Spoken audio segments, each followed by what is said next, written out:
Welcome to The Experience, live with Russ and Scott.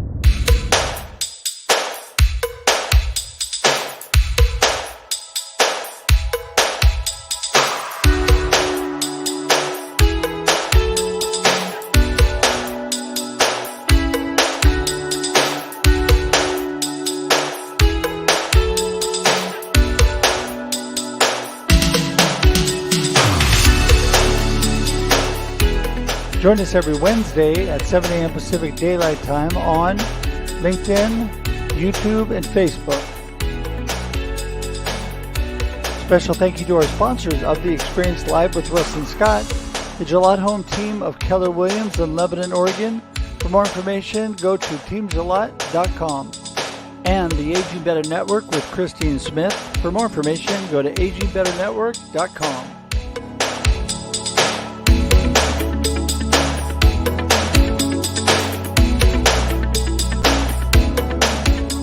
Now your host, Russ and Scott.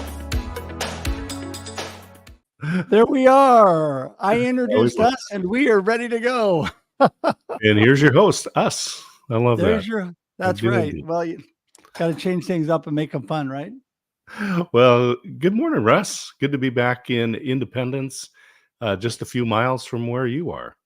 That is so true. We're glad to have you back. And what an amazing trip you had. Talk about the experience of life. You had a good experience in Texas the last couple of weeks.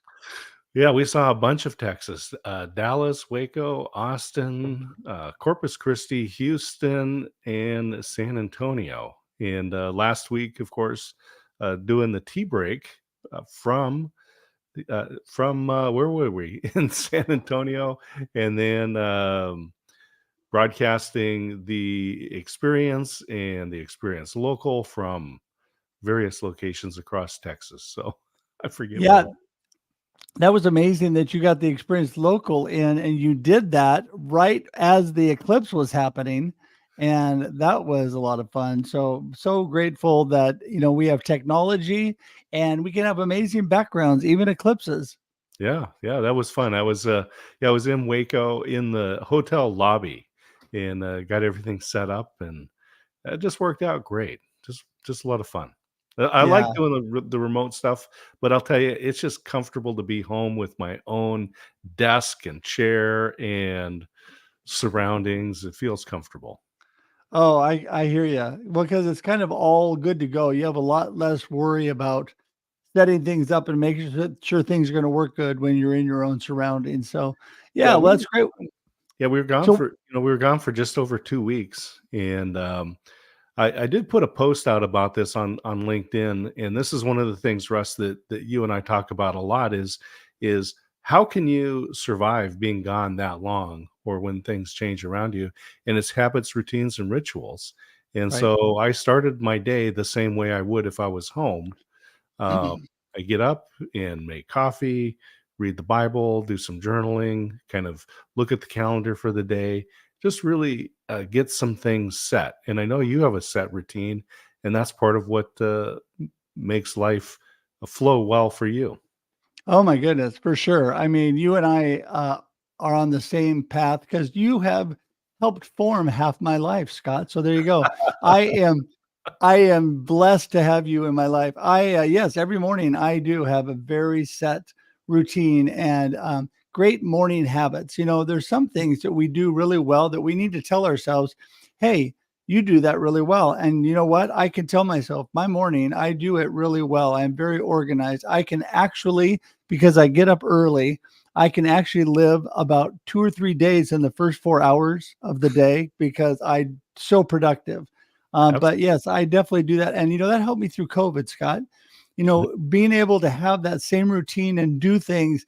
And I was found ways online to do some of the things I was doing in person, like, networking and doing stuff like that helped me keep my sanity, number one, because I need people, but also helped me really keep that normalcy in my life. Right. Absolutely. So, that's what makes a difference. It does. Totally does. And hey, I want to thank everybody for being here. Just remind you, we're here at 7 a.m. Pacific Daylight Time on The Experience, live with Russ and Scott every Wednesday. And, we're so blessed to have amazing groups. Like we have Ellie and Conrad with us today from different parts of the world. We are going from Bulgaria to Florida to Oregon, and we are covering all the different areas here. And so, so anyway, we are so thankful for technology and that. But 7 a.m. is when we're here every week. Before that, we actually are on the Experience Backstage live with Russ, Scott, and Shree. Shree's one of our friends from Texas and from Houston. And the three of us are on leading into this show, kind of a backstage look. And Shree gives amazing video tips, which we're really, really thankful for. But we want to tell you guys, all these shows are put out there and are, post and advertisements on social media and everything you see. Share that out. We'd love for you to share that out. And we'd love for you to share this today while you're here. Share and tag your friends. Let them know in the comments you need to be watching this because there is amazing stuff going on. And and last thing, please join our YouTube community. You go to the experience.video for our YouTube, and we would love for you to be part of that. We're trying to grow that community as well as the Scott. You could talk about this one. You created a landing page for us. Yeah, absolutely. Go to local.theexperience.video and you can get our YouTube links, LinkedIn links, links to our books, not all the books, but the primary books. And Russ has published a number of books, especially some international best-selling books, collaborative books. Great way to get started. And but I'm just going to say, follow our YouTube channel, not because of Russ and Scott, although we're fun and cool. It's because of people like our guests, Ellie and Conrad. What they have to share can be life-changing. And take a listen, share it with your friends, and prove me wrong. And I'm telling you, we're going to bring them in here next. But I want to tell you that when we bring guests on, Scott's not kidding. It could be life-changing. We provide all of the connection links. So this short, quick hitter show that gives you just a spotlight for a moment on these amazing people can lead you to actual connection with them and actual collaboration, work, life, just friends. It's amazing what comes out of that. So I think we need to get rolling. And as always, Scott, we usually go ladies first. So we're going to get Ellie in the room with her big smile. Here she is, Elitsa Stova. I see I don't pronounce that right, so I should have say Ellie. No, it was perfect. Good morning, Russ and Scott. It was perfect. Morning. And good afternoon. Good afternoon to you. Yes. Thank you. Yeah, it's 5 o'clock p.m. here. Well, Ellie, you are such a bright light and such an amazing friend in a short amount of time. I just love talking to you. And the minute you and I talked, I thought we have got to have Ellie on the experience because we look for amazing people and you're definitely one of those. So we just want you to give a little spotlight. Who is Ellie and what are you up to? Who is Ellie? Currently, I am the CEO of a no-code AI chatbot platform. I'm running a small team that help businesses automate the customer communication and automate sales and marketing and help businesses save time and resources, help customers by being there 24/7. That's what I do currently. But in the past, I was a general manager of a hotel. And before that, I was a journalist. So I travel around in North Africa and in Asia Pacific. So this is great because having been in the tourism industry, a general manager with a hotel, you understand about the customer experience. And so now you're being able to take that and bring that into the AI chatbot. And so tell us a little bit about the chatbot, because this is not just stilted, pre-programmed, right? I mean, this is really going to help enhance the customer's experience. Yes, exactly. My experience in hospitality was what actually motivated me to go down the road to AI chatbots. Just witnessing myself for over 20 years, the communication with customers and how much time it takes and how much routine the communication and the task with customers has. So that was actually the reason I co-founded the platform and started working on the AI chatbots. The AI chatbot itself, for the people that don't know what AI chatbot is or are confused that AI chatbot is actually ChatGPT, I have to say that AI chatbots are software solutions that imitate the conversation with a person and automate the communication, provide customers with answers on frequently asked questions, and automate routine tasks. So GPT, on the other side, is a technology that power AI, business AI chatbots. But the business AI chatbots do much more than just offering answers to frequently asked questions, because they can provide customer with suggestion, with more information, with different forms to fill. The forms from there can take the information and send it to your CRM or reservation system, or to your Google Sheet, or to your mailing system to start for customers a drop campaign with emails. So here the business AI chatbots also help with the sales and marketing of the business. And because today this is a really affordable technology and very easy to use technology, even the small businesses like mom and dad businesses or one-man businesses can use this technology to help themselves and help the customers and the employees. Right. And that is something that I love what you highlighted there, because it doesn't matter how big you are and how known you are currently, you have all these tools available to you. And I think what's important too is keeping that personal side. And that's where you really come in with so many amazing things, you and how you are. And it's getting people to understand that just because you use technology doesn't mean it has to be impersonal. And with that, we're going to jump in and get Conrad in the room and then keep talking. But Conrad Ruiz is another amazing individual. Here he is. Good morning, Conrad. Hey, good morning. Hey, Russ. Hey, Scott. Hi, Ellie. Hi, Scott.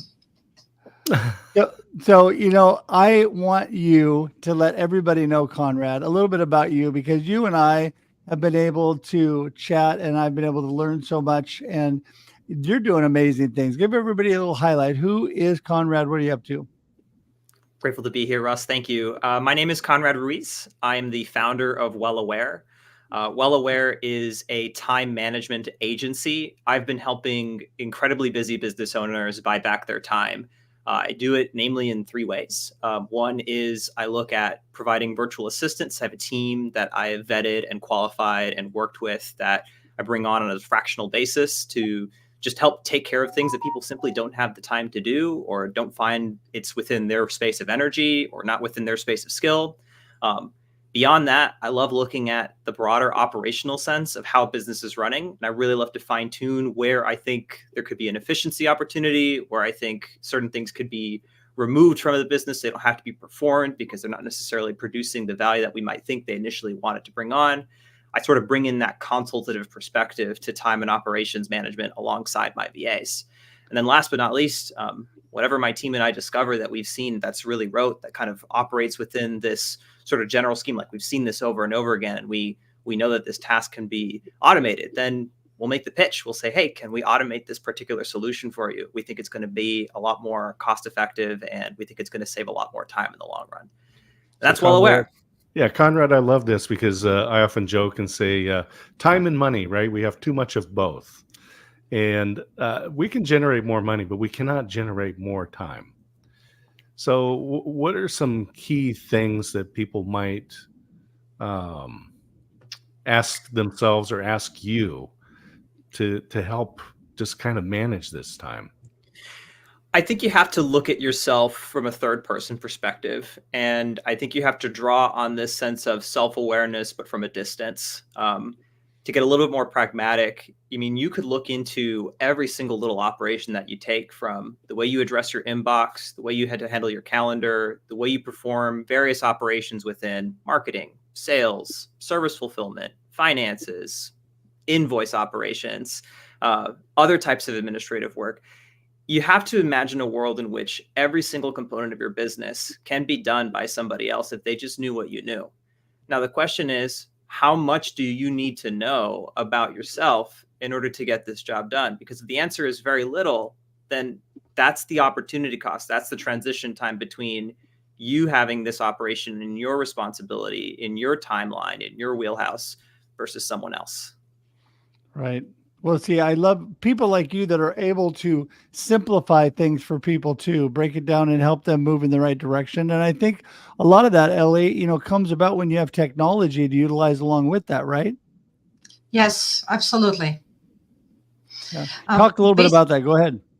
Yeah, I just wanted to say that although people today hear a lot about AI and there is a lot of fear about the usage of artificial intelligence, basically when it comes to automating the customer communication, it all comes to prepare the right text in your database. Really extremely simple to manage such kind of projects. So I would highly encourage businesses and people to experiment, because the technology is not here to put us in trouble. The technology is here to save us time and resources and give us back the time to be better human beings. And so, Conrad, what kind of tools might you implement for somebody? There's such a wide variety of cases. I mean, I would even go so far as to say, Ellie, would love to learn more about how your AI system works. I am no stranger to, again, supporting technologies that are meant to ultimately automate certain processes away from human beings. I think as long as there's a clear understanding of, what's the expected result of any given operation, given that operation is being performed with human beings or through some type of technology, you just want to make sure that you have a good, let's call it meta operation, that sort of stands above that system or above those individuals and says, how do we quality assure that this process is going well? Sorry, that doesn't answer your question necessarily, Scott, because it's like, you're kind of asking me, like, how does one run every single little component of their business? Like, where would you start? Mm-hmm. Yeah. Well, one thing I think that people so often, they get so confused by everything going on, whether they're using technology, whether they are, looking at using their time more wisely, and they need people in their life. This is where coaches or consultants, where people that have experience come in, like you two, are able to help people walk through this journey that can sometimes be so confusing. I'm sure, Ellie, you run into this all the time. People want to be more efficient. They want to save time and they want to use AI, but they don't want to be impersonal and have it, just completely. I think that's one of the biggest fears, completely taken over. Yes, that's a concern that actually very legitimate, because the technology before was not that well developed. And so it was really very robotic, like I'll be back of Arnold Schwarzenegger. But the technology is developing really every 48 hours. And today the artificial intelligence are providing us with the opportunity to create content, live content for our customers that is very human-like. So the conversations with people, with customers, is very human-like. Usually, that's basically one of the reasons why in the European Union, one of the laws of the artificial intelligence regulations that has been implemented lately demand from AI chatbots to state at the beginning that they are AI chatbots, so people know that they're talking with artificial intelligence and not with another human beings. It's really look very human in the conversation, which is great, because we can ensure very good customer service and support these days. Yeah, and I think disclosing it is not a problem. And once people get used to something, they get used to it. In fact, they expect it, right? We expect that I can go to some business's website and know what hours they are or how to contact them and send them an email. This is something that we didn't do years ago, but now we expect it to happen. And so just on a practical side, Ellie, what kinds of websites, and I'm assuming there'd be a website, that we would put one of these chatbots? So WordPress or where would these go? Actually, from a technological point of view, it doesn't matter what your website technology is, because the code of the chatbot is a small JavaScript that you place in the bottom of the entire code of your website. And here we go, your chatbot is there. So people shall not worry about the technology of their website. Chatbot can be placed in any website, as well on different platforms, CRMs, ERP systems, even in a mobile app that is online based. Chatbot can be implemented inside of the mobile app. So it's a very versatile technology that help you automate various tasks and operations and upscale the website with two-side communication instead of like just email or telephone number or anything else. Yeah, I think the variety and the versatility of things today come down to one thing that people need, Conrad, and that is what is really working for me, right? How is this working for my business, and how am I being more productive and more time efficient, right? I think it's incredibly important to study what makes an operation flow towards closed business. I think every operation should be operating under those principles. Not to say that this is sort of just the cold, hard logic by which we live. I mean, to me, it's a philosophy on sustainability. How do I sustain this business? What keeps it running? I mean, at the end of the day, it's cash flow. It's your ability to produce income. And so I think when you look at a system such as Ellie's, for instance, and this is so funny. I was just thinking about, I really appreciate that we brought up this topic around how, we don't want to let go of certain things. That issue, as much as we have a conversation about that with AI, we've had that conversation for decades now in the realm of business when it comes to delegating to even other human beings, right? It's such a strange, that paradox has always existed, where we've had to find ourselves relinquishing control to someone or something else in order to seek about growth in our business.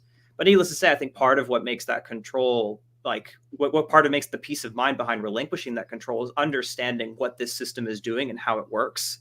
So I think AI behind, having to get into the entire design around the way it's providing its own service and system, the way it's providing this sort of human-like experience. I think just recognizing that it provides a human-like experience, just like any other human would, and that it goes about generating this conversation flow that leads people towards where they need to go in order to make a decision as to whether or not they want to do business with you. I think that is, as long as you have a clear understanding of how that particular operation works, you're going to be going to sleep at night. We often use the phrase, only do what only you can do. That's actually, Scott, very good remark, because I just wanted to back up Conrad with some additional comment. Basically, when you look at your business, your operations, whatever you do, even if it's your single person that work, it's very, very good to put aside the things that human must do and the things that human may not do. Human must do are the things that really we are very powerful, and this is the key of the customers, the touch, the human touch in the customer service, in support, in the customer communication, in sales and marketing. That's we shall reserve for ourselves or for our employees. And what people are not necessary to do, we better give that to technology, so we free more time for these special tasks that only humans or better humans do. So that's very easy. Basically, the planning sounds scary and huge as a job task, but it's very simple. You just think every single operation in your business, is it for a human must do, or it can be delegated? If it can be delegated to somebody else, can you delegate it to AI? And this way, a very easy step-by-step AI can take over some really routine tasks in every business to free more tasks to people to serve other people, to have more time to serve other people. It makes difference if you have 5 times per person to serve, or you have 25 minutes per person to serve. It really makes a huge difference. Right. Yeah, I think that is important to differentiate those things. But we know behind everything, though, we humans have to be there making things happen, right? And so I think that, one thing, Conrad, you said that I really picked up on, and that sometimes people are really scared about. And I know myself at times have as outgoing as I am and as willing to do just about anything as I am. People have limiting beliefs about the cash flow and the actual production of their business. They can do a lot of the underlying things, but when it comes to the sales portion, Daniel, that kind of is like a dirty, nasty word sometimes. And the truth of it is we all have to sell something. We're either selling ourselves, a service, a product, whatever. People have to get over that limiting belief and that whole concept that that's really bad, and realize they're there. If you're there to help people and you're there for the right reasons, everything leads you to that production point, right? Right, Conrad? Absolutely. I mean, it's definitely a healthy mindset to say that you're producing a value that's greater than the cost of its goods. If I'm giving you a service that costs $15, that the value of that service is greater than the $15 it costs you. I think as long as you can always come through with that sense of math around, what exactly it is the value of your service brings to someone. And I mean, some of it is incredibly tangible, right? I would say in the realm of money, if you're paying ads for them and you're able to put in $100 worth of ads and you get $200 worth of business back, it's a very clear ROI. I think sometimes we forget that, when we trade our money for our time, we have a particular inherent value to our time as well. Some would argue it's priceless. Some would argue, well, within a given marketplace, depending on the nature of the tasks that I'm doing, the value of this task that I could be doing otherwise, as opposed to what I'm outsourcing towards or delegating or putting technology to, that can cost anywhere between 5, 10, 15, 100, 150, whatever that number is. But it's just a math. It's an equation that you can use to recognize that, like, hey, the value of my time and the value of my services is X. The way I go about making these trades is Y. That is a positive change. I'm introducing value to the system within this sort of greater marketplace, within society as a whole. You should feel great about that. Like, that's what business is all about at the end of the day. Right. Yeah. I agree. Scott? Yeah, I was just thinking about little things like automation, right? So with the global tea break, when people register for that, there's automation that puts them into the mailing list, sends them reminders, lets Alan and I know that somebody has signed up for it. And I could do all of that, but I would also probably make mistakes. It would be delayed. I may mistype someone's email address. And so it makes my life much easier just to know that it's done and it's done correctly. But you do have to set it up to begin with. And so it takes an investment, but it saves a lot.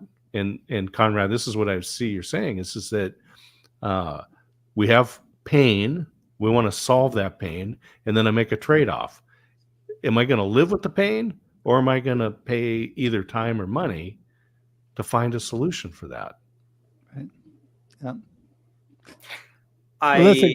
Go for it, Conrad. Go ahead. I'm just going to say that the interesting thing about Ellie's point surrounding AI, and that we can't ignore it, is AI has become this new bottom of the market. I don't mean bottom as in to say that it's lowly. I think it's actually incredibly highly valuable. But it's taking care on a cost basis so many incredibly diverse functions that would otherwise be taken on by human beings, because that was the inherent requirement. The bottom requirement for certain things, just based on technology pre-AI, was that this is what technology could take care of, and these is where a human element is required.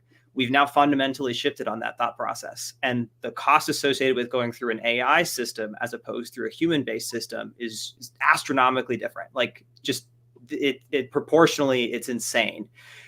I think that obviously terrifies people, because it makes them feel like, okay, well, what are all these people going to do now that all these diverse roles are no longer being required to be taken on, because something can do it at a much lower market value cost than the average human being, or what would, I mean, in this case, we're not even talking about the average human being. Some things are surprisingly taken on by AI that, like, most people would require a certain level of adeptness to be able to do. And that's kind of the shocking part.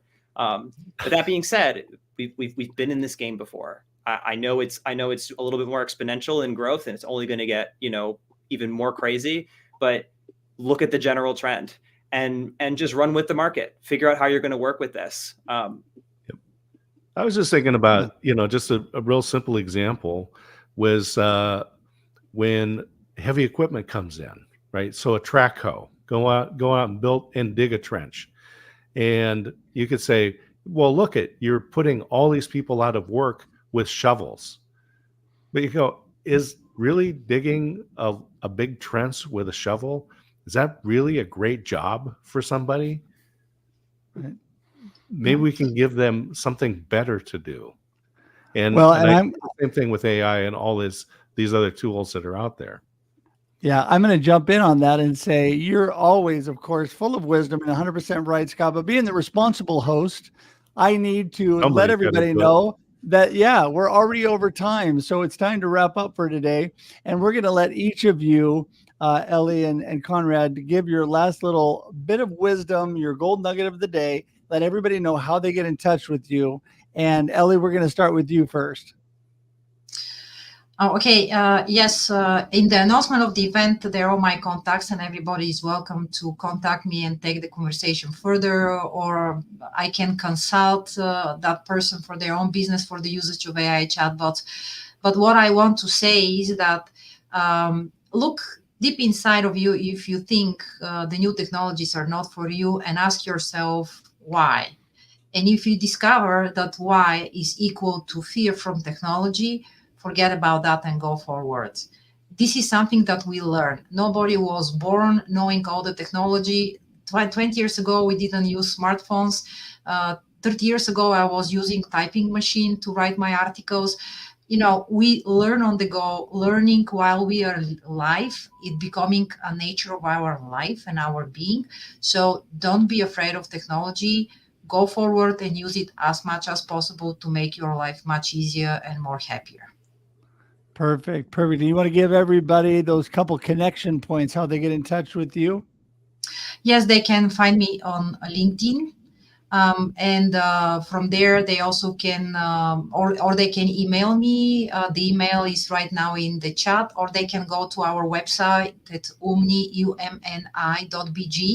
My phone number is there. The phone of the company is my phone number. So they can also find me in WhatsApp or other messenger. I'm on most of the messengers with this telephone number. Perfect. Perfect. So great. Conrad, you're up next. Yeah. Russ, Scott, thank you so much for this time. For everyone listening, I want to invite you to be as aware as you possibly can, as Ellie mentioned, about just what's going on with the state of technology and the progressing movements in business as a result to date. But I also want you to be well. I want you to make sure that with respect to your time and what you're focusing on, I don't want you to be overly busy. I don't want you to be overwhelmed, whether in the sort of psychological sense, but also even in just the physical sense of having too many things to do. That's not what we put our time and attention on towards. We're not here to sit in the trenches, digging out with shovels. We want to, as Scott said, we want to sort of step away from that and yes, give that responsibility to, one person who's got this big machine that can take care of things. But ultimately, that's meant to make our lives a lot easier and better. I know that's a very simplistic answer, so I'm happy to chat more about it. Find me on LinkedIn. And find me through my website, wearewellaware.com. That's so awesome. And as both of you were speaking, those contact information magically appeared, and they're in the comments or in the show notes. It's easy. It's clickable, everybody. You can just click right on it. Go to Ellie, go to Conrad, and get more information. And, Conrad, I want to say one thing that I think about that sums up what you said and what Scott said, and that is you should be working on your business, not in your business. And we all get caught up in that, where we get caught up, sucked into digging the trenches instead of getting the machinery to dig the trenches while we are working on our business. And that's something we all need to work on constantly. So thank you for that. And with that, we're going to say goodbye to both of you today, but hang tight. We're going to send you to the green room. Don't go anywhere. We'll be right there after we wrap up. Thank you. And I always do that. I always cut them off as they're saying goodbye. Ellie, there you go. Well, fabulous. Years ago, I actually did programming some chat bots, but it was just a decision tree. If they say yes, then it goes here. If they say no, it goes here, and then so forth. But it's very stilted and not a great experience for the customer. And so I really love what Ellie is doing. And it's going to, as the technology improves and people get more used to it, it's really going to improve the experience when we're looking for information, when we're looking for help. Right. Well, and I think that I have learned, Scott, and I know you have, and that is collaborating with other people to make yourself more productive and more knowledgeable Hmm. is really the key. We are better together because I am not good at so many things that you do, Scott, but you are great and willing to work with me and make me better in those areas. There Well, let may me be one or two areas I can help you with. I mean, we all help each other out. let me just throw this out. Ever in the background. What a great partner. Now, Russ, you're a member of, I don't know how many chambers. You go to so many different live events every week and connect with people because that's what Russ does.